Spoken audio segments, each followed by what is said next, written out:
అటవీశాఖ మంత్రి ఇంద్రకిరణ్ రెడ్డి సొంత ఇలాకాలోనే పర్యావరణానికి విఘాతం కలుగుతుంది.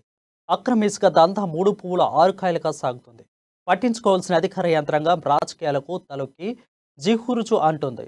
రెవెన్యూ అధికారులు కానీ పోలీసులు కానీ అక్రమ ఇసుక దందాను లైట్ తీసుకోవడంతో విమర్శలకు తావిస్తుంది. అధికారులు ముడుపులకు ఆశపడి ఇదంతా చూసి చూడనట్లు వ్యవహరిస్తున్నారని ప్రజలు విపక్షాలు మండిపడుతున్నాయి.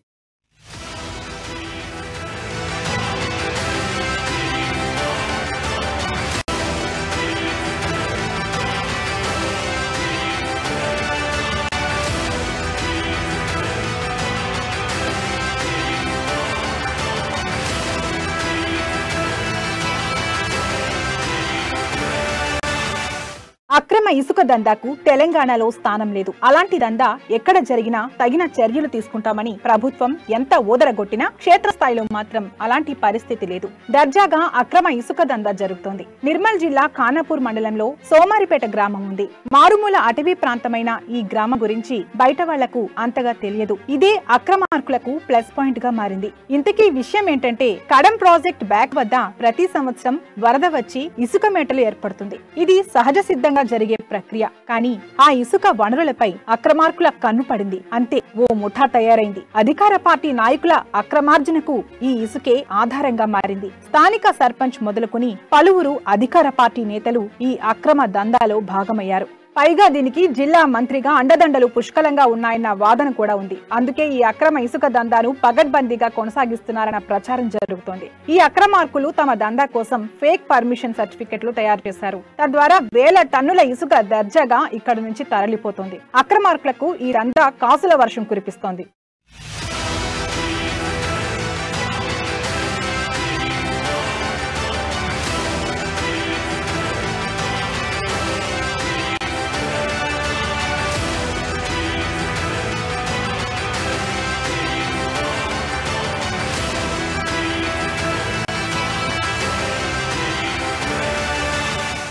నిర్మల్ జిల్లా సమీప కౌట్ల కే గ్రామంలో డబుల్ బెడ్రూమ్ ఇళ్ల నిర్మాణం జరుగుతోంది.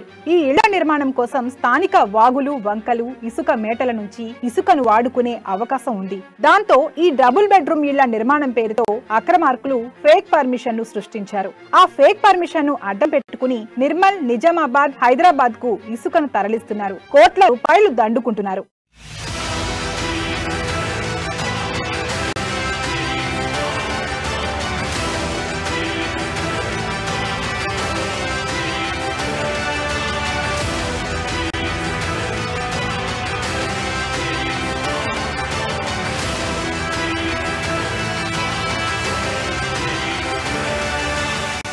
ఇసుకాసురులు ప్రభుత్వానికి పన్ను ఎగవేసి నేరుగా ఇసుకను ఫేక్ పర్మిషన్ తో తరలిస్తున్నప్పటికీ అధికారులు మాత్రం ముద్దు నిద్రపోతున్నారన్న విమర్శలు పెద్ద ఎత్తున వస్తున్నాయి. కఠిన చర్యలు తీసుకోవాల్సిన సదరు యంత్రాంగం ప్రేక్షక పాత్ర వహించడం అనుమానాలకు తావిస్తోంది.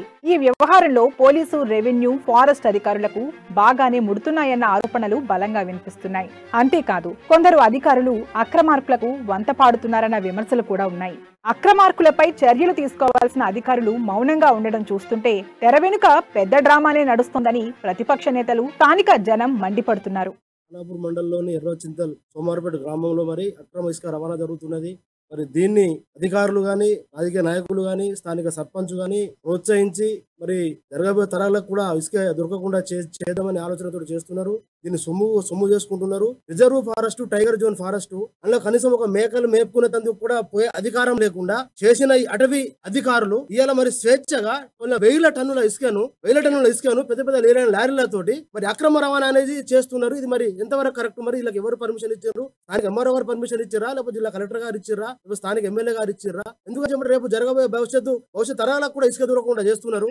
ఎందుకంటే పెద్ద జంగల్ అది. ఆ జంగల్లో మరి దానికి మరి ఇప్పుడు లారీలలో మరి ఇసుక పోతుందా, లేకపోతే కింద ఏమైనా కలప పోతుందా? అది మాకు అనుమానాలు ఉన్నాయి. ఎందుకని చెప్పండి, మేము ఆపినా కూడా మాకు ఏదో పర్మిషన్ లెటర్ చూపెడుతున్నారు. ఇది మాకు గవర్నమెంట్ నుంచి పర్మిషన్ ఉందని చెప్పంటారు. డబుల్ బెడ్రూమ్ పేర్ల మీద పెద్ద అక్రమ దోపిడీ జరుగుతున్నది ఇసుక రవాణా. దీన్ని తక్షణమే ప్రజలు గాని, అధికారులు గాని, స్థానిక నాయకులు గాని గమనించి రేపు భవిష్యత్ తరాలకు అన్ని రకాల రేపు ఉపయోగపడాలంటే మనకి ఇసుక అవసరము. దీన్ని తక్షణం ఆపేయాలా, లారీలను సీజ్ చేయాలా, దీనికి ఎవరైతే పర్మిషన్ ఇచ్చారో వాళ్ళని కూడా విచారణ జరిపించాలని చెప్పి మేము అవసరం మరి సీసీ గారు కానీ కలెక్టర్ గారిని కానీ కలిసి మేము ఎవరైతే ఉన్నామో వామపక్షాల ఆధ్వర్యంలో మేము కూడా ఒకటి మెమోరాండం ఇస్తాము. అందుకని చెప్పి దీన్ని అందరూ స్పందించి దీన్ని వెంటనే తక్షణం ఆపేయాలని చెప్పి మేము వామపక్షాలు డిమాండ్ చేస్తాం. అక్రమ ఇసుక దందా గురించి అధికారులకు సంపూర్ణ సమాచారం ఉందన్న ప్రచారం జరుగుతోంది. అయితే కొందరు నిజాయితీ గల అధికారులు ఈ అక్రమార్కుల దందాను ప్రశ్నిస్తున్నా లంచాలకు అలవాటైన కొందరు మాత్రం ఈ దందాకు వత్తాసు పలుకుతున్నారట. దీంతో నిజాయితీ గల అధికారులు కూడా ఏం చేయలేకపోతున్నారన్న వాదన వినిపిస్తోంది. గత వారం రోజుల నుంచి అయితే ఇసుక తరలింపు మరీ ఎక్కువైందట. డబుల్ బెడ్రూమ్ సాకుతో యథేచ్ఛగా వేల టన్నుల అక్రమ ఇసుక పట్టణాలకు చేరుతుందని స్థానికులు చెబుతున్నారు. ఈ దందా గురించి అన్ని తెలిసినా ప్రతిపక్షాలు సైతం నోరు మెదపని పరిస్థితి. అధికార పార్టీ నేతల నుంచి బెదిరింపులు వస్తున్నాయట.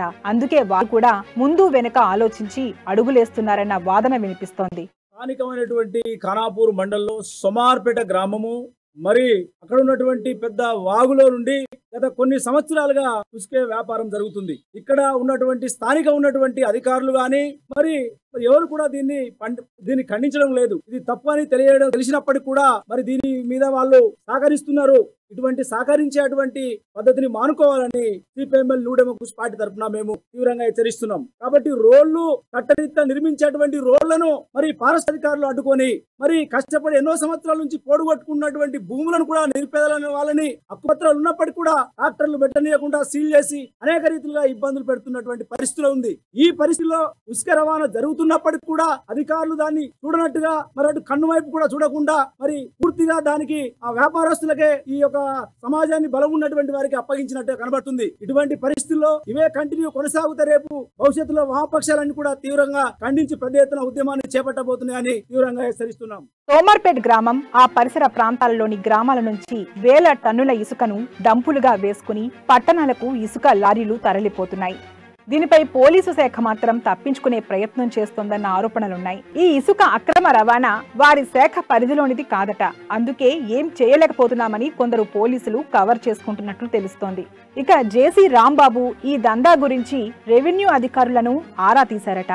దానికి అధికారులు సిబ్బంది కొరత వల్ల ఏం చేయలేకపోతున్నామని కవర్ చేసుకుంటున్నట్లు టాక్.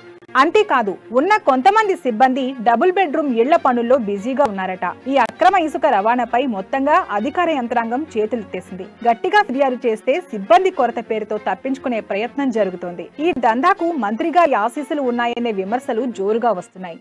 ఉమ్మడి ఆదిలాబాద్ జిల్లాలో ఉన్నటువంటి రిజర్వ్ ఫారెస్ట్ లో అసలు ఎక్కడ ఎవరికి ఏదోడికి అడుగు పెట్టనివ్వకుండా, ఒక పుల్ల కూడా తీయనివ్వకుండా, ఎటువంటి పర్మిషన్లు సొంత చేన్లో పెంచుకున్నటువంటి ఆ యొక్క టేకు చెట్ల కూడా పర్మిషన్ ఇవ్వటువంటి అధికారులు మరి ఇక్కడ ఉన్నటువంటి మరి ఈ యొక్క రెవెన్యూ ఆధీనంలో ఉన్నటువంటి ఈ ఇసుకకు ఏ రకంగా పర్మిషన్లు ఇస్తున్నారు అనేది కూడా మేము ప్రశ్నిస్తా ఉన్నాం. అసలు ఇక్కడ ఉన్నటువంటి పేదవాళ్ళు, పేద రైతులు సాగు చేస్తున్నటువంటి భూములను, ఈ యొక్క అటవీ భూములను గత కొన్ని సంవత్సరాలుగా సాగు చేస్తున్నటువంటి భూములకు కూడా అక్కడ పర్మిషన్లు ఇవ్వకుండా, వాళ్ళని దున్ననివ్వకుండా, ఇబ్బంది పెట్టి అరెస్టులు చేస్తున్నటువంటి కేసులు పెడుతున్నటువంటి పరిస్థితి ఈ అధికారులది. మరి రెవెన్యూ అధికారులు, ఫారెస్ట్ అధికారులు, ఉన్నటువంటి కలెక్టర్ గారు, సిసి గారు వీళ్ళందరూ ఏం చేస్తున్నారు? ఇంత దారుణంగా ఈ యొక్క ఇసుక మాఫీ అనేది జరుగుతా ఉంది. సోమార్పేట్ సర్పంచ్ ఆధ్వర్యంలో అక్కడ పగలు రాత్రి అనకుండా, అసలు పగలు రాత్రి అనకుండా 24 గంటలు లారీలను తీసుకొచ్చి ఆ యొక్క వాగులో ఉన్నటువంటి ఇసుక డంపును, మొత్తం ఇసుకను ఖాళీ చేస్తున్నటువంటి పరిస్థితి. సోమార్పేట్ ఏరియాలో ఉన్నటువంటి ఆ యొక్క జంగలి చాలా బ్రహ్మాండమైన అటవీ ప్రాంతము. అక్కడ ఉన్నటువంటి అటవీ ప్రాంతంలో ఆ కట్టే దాంట్లో నుంచి మరి లారీలు వస్తున్నటువంటి పరిస్థితి. ఒకవేళ అక్కడ నుండి ఎంత పోతుంది, అసలు ఏ రకంగా మరి ఇసుక కింద కట్టె కూడా పెట్టుకొని పోవలసినటువంటి పరిస్థితులు ఏర్పడుతున్నాయి. మరి ఆ రకంగా మరి అసలు ఫారెస్ట్ వాళ్ళు కానీ, పోలీసులు కానీ, మిగతా ఉన్నటువంటి అధికారులు ఏం చేస్తున్నారు అనేది కూడా వాటి వెంటనే తక్షణమే ఆ యొక్క లారీలను సీజ్ చేయాలనేది కూడా మేము డిమాండ్ చేస్తా ఉన్నాం. ప్రజలను, ప్రభుత్వాన్ని, ప్రకృతి వనరులను రక్షించవలసిన పోలీస్, రెవెన్యూ, అటవీ శాఖలలో పనిచేసే అధికారులే కుంటి సాకులు చెప్పి తప్పించుకోవడంపై అనేక విమర్శలు వస్తున్నాయి. అది ఖచ్చితంగా అక్రమార్కులకు వంత పాడడమేనని ప్రతిపక్ష నేతలు, స్థానికులు మండిపడుతున్నారు. కోట్లాది రూపాయల ప్రజాధనం లూటీ అవుతుంటే కళ్లు అప్పగించి చూడటం తప్ప ఎందుకు చర్యలు తీసుకోవడం లేదో ఎవరికీ అంతుపట్టడం లేదు. దీని వెనుక పెద్ద తలకాయలు ఎవరో ఉన్నారన్న అనుమానాలు కూడా ఉన్నాయి.